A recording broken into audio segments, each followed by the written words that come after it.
Bien-aimé, il faut rechercher la crainte de Dieu. Parce que lorsqu'on craint Dieu, on a la haine du péché. On ne vit pas dans le péché, on ne pratique pas le péché. La Bible dit que la crainte de l'Éternel, c'est la haine du mal.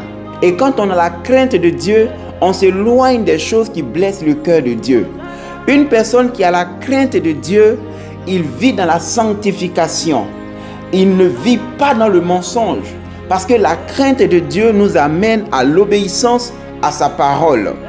Mais bien aimé, quand on craint Dieu, on est sage. Quand on craint Dieu, on est humble. Quand on craint Dieu, on est rempli d'amour pour notre prochain. Lorsqu'il n'y a plus la crainte de Dieu dans une église, le péché rentre dans l'église, l'impudicité rentre dans l'église, le désordre rentre dans l'église.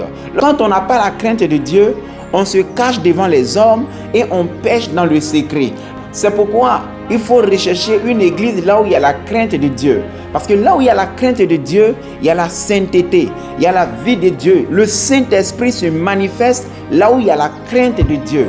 Parce que lorsqu'un serviteur n'a pas la crainte de Dieu, il va se servir du nom de Jésus pour aboutir à ses fins, pour escroquer le peuple de Dieu. Mais lorsqu'un serviteur de Dieu a la crainte de Dieu, il est humble, il se soucie du peuple de Dieu, il est rempli d'amour, de compassion et de douceur. Aujourd'hui, malheureusement, la crainte de Dieu est en train de disparaître dans l'église et dans le cœur de beaucoup de chrétiens. Je prie de tout mon cœur que le Seigneur restaure sa crainte dans le cœur de ses enfants et de ses serviteurs. Que la crainte de Dieu, comme au temps des apôtres, soit encore manifestée dans notre vie. Bien-aimé, c'est important de marcher dans cette crainte, de s'attacher à la crainte de Dieu. La crainte de Dieu est très fondamentale dans la vie chrétienne.